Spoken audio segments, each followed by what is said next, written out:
Bonjour à tous.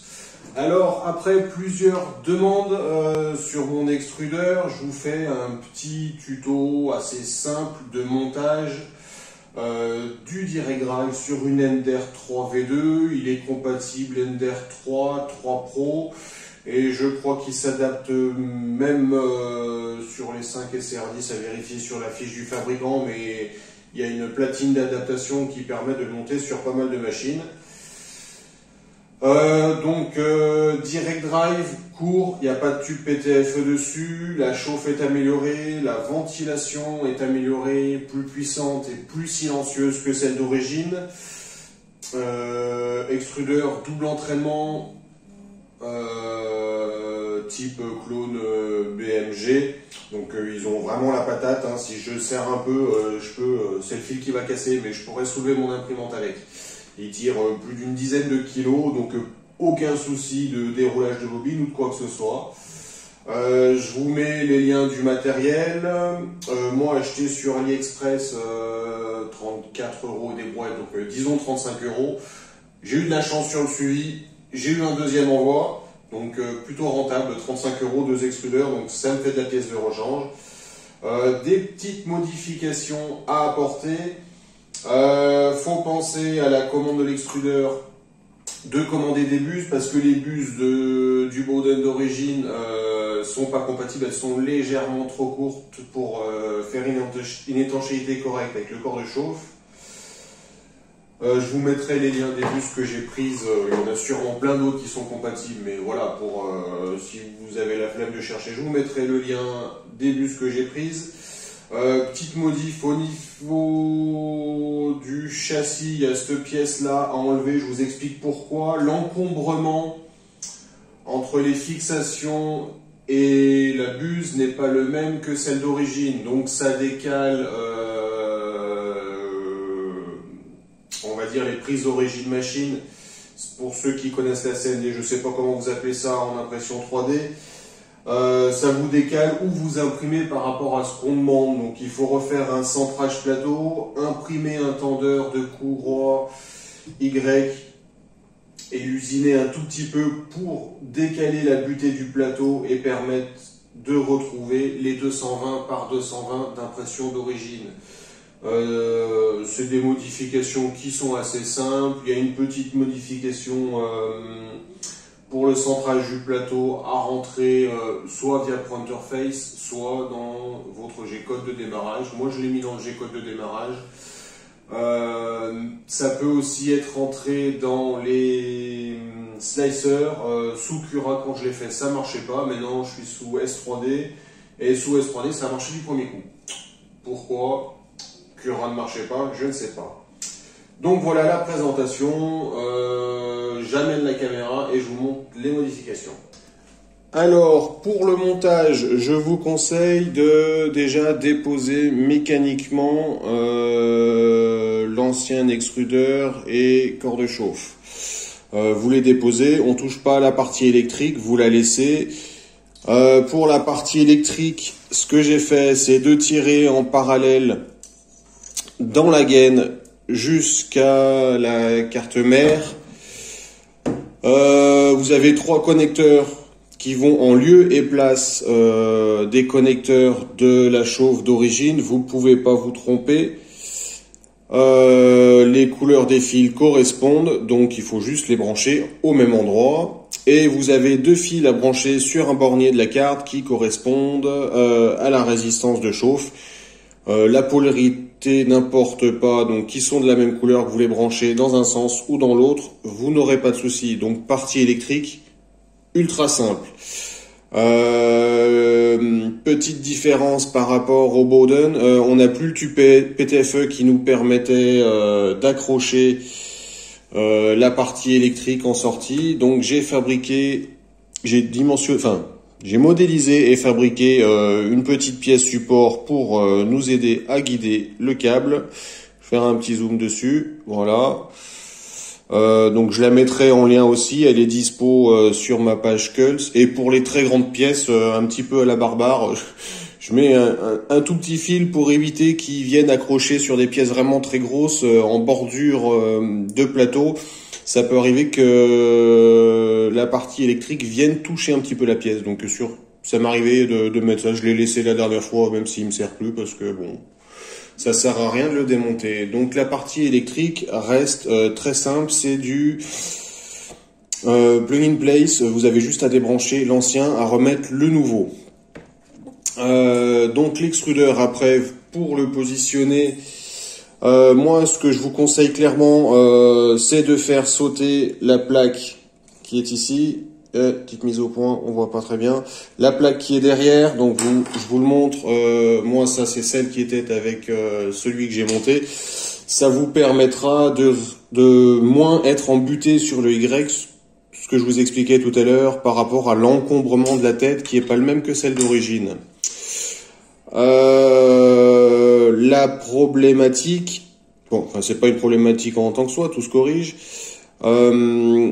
Derrière, les fixations des roues de guidage, on est sur des têtes bombées qui dépassent. Il y a une tête qui va embêter vers ce trou-là. Moi, j'ai juste rajouté 2 grosses rondelles M8 par-dessus. Idéalement, il faudrait modéliser une toute petite pièce de 2-3 mm d'épaisseur et l'imprimer en amont. Sauf que moi, j'avais déjà tout déposé parce que j'ai pas trouvé de tuto pour cet extrudeur qui était vendu sans adaptation. Donc je pensais le monter et relancer l'impression dans la foulée. Sauf que c'était un peu plus compliqué que ce que le vendeur disait. Mais à ce prix-là, il n'y a pas grand-chose à dire. Donc au final, je l'ai laissé comme ça. J'ai mes 2 petites rondelles qui font mon calage là pour que mon extrudeur soit droit. Sinon, il serait légèrement penché comme ça. Ça imprimerait aussi. Le risque, c'est peut-être sur des pièces vraiment spécifiques d'accrocher. Et encore, je pense pas qu'il y en ait. Donc pensez à commander les nouvelles buses. Je vous mettrai le lien.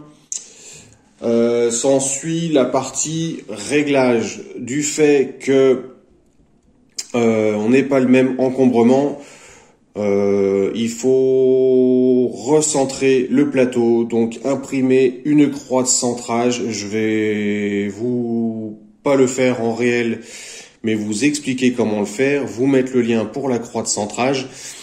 Donc le principe est simple, c'est juste l'impression d'une croix au milieu de votre plateau sur votre slicer et de mesurer les écarts gauche et droite pour voir si la croix est centrée sur le plateau. S'ensuit une petite modification soit de votre G-code de démarrage, soit directement via Printerface. Alors vous mesurez vos écarts X et Y.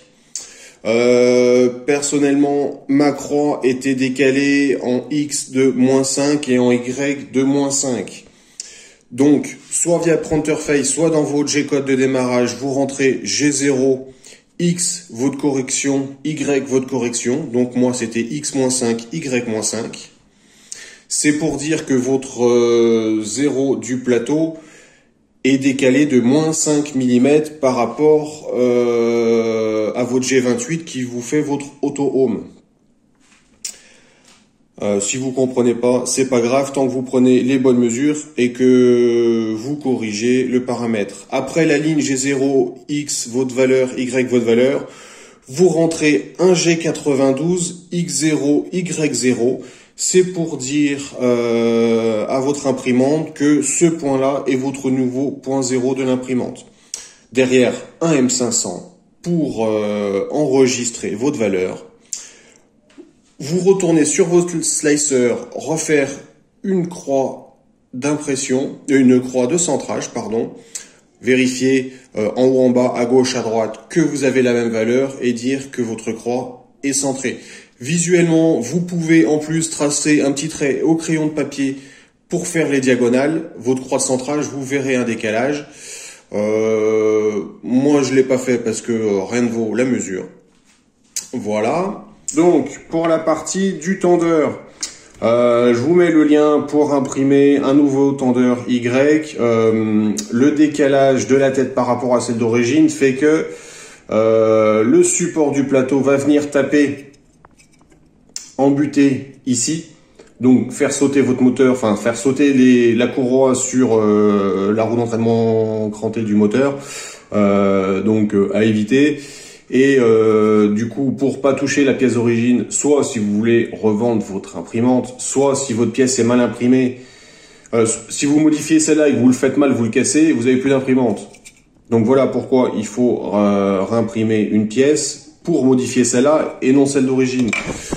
Donc il y a la partie supérieure. Moi c'est un simple coup de Dremel, hein, ça a pris 5 minutes. La partie supérieure pour permettre, hop, d'augmenter la butée du plateau. Je sais pas si on voit bien sur la vidéo. Voilà, ça permet de regratter les quelques millimètres qui manquaient. Et la même chose sur les côtés, il faut usiner un petit peu. Alors j'essaie de vous faire la mise au point là, pour que les roues puissent aller vraiment à fleur de l'axe. Donc là j'ai fait un petit peu trop, il y a ce qu'il faut sur les deux côtés. Voilà, ça avec le recentrage du plateau va vous permettre de récupérer vos 220 par 220 mm d'impression, donc 100% d'impression disponible de votre machine. Alors voilà les modifications qui sont à apporter, elles sont franchement assez simples une fois qu'on les a toutes en main. Moi j'ai galéré quand même pas mal de jours à trouver les informations sur internet, autant niveau modification G-code, parce que le recentrage du plateau, j'avais jamais mis le nez dedans G-code, donc je comprenais clairement rien. J'ai mis un moment avant de trouver les bonnes lignes de code et savoir à quoi elles correspondaient, pour rentrer bien sûr les bonnes valeurs. Donc j'espère que ce tuto vous aidera à le faire et à vous motiver. Franchement, par rapport à l'extrudeur d'origine, pour 35 €, il n'y a vraiment pas photo.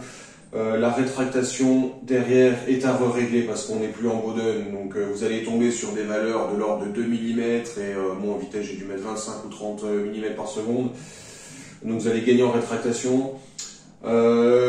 Cet extrudeur, c'est un extrudeur aussi qui est démultiplié, il va vous permettre, si vous faites du mode vase ou même hors mode vase, de rentrer sur des largeurs de ligne beaucoup plus importantes.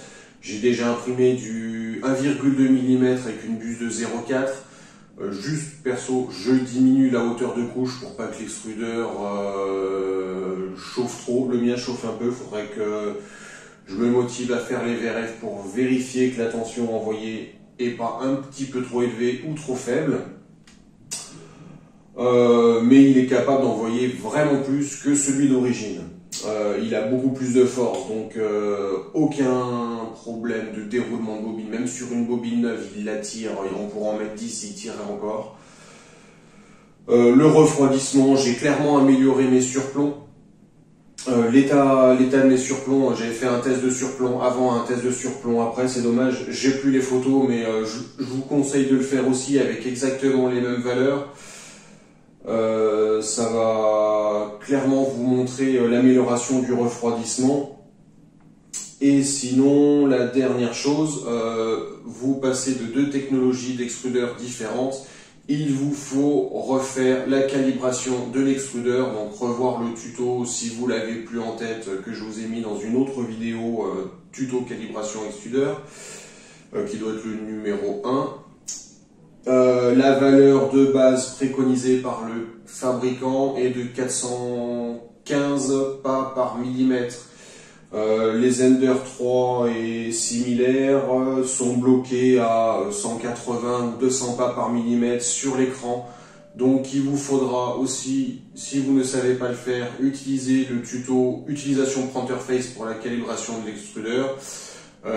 Pour pouvoir rentrer une valeur supérieure à la butée du firmware. Voilà, en espérant que cette vidéo vous aura été utile, et n'hésitez pas, comme d'habitude, les commentaires en bas de la vidéo, et j'essaierai de continuer à améliorer ou de répondre à vos questions. Merci bien et bonne journée.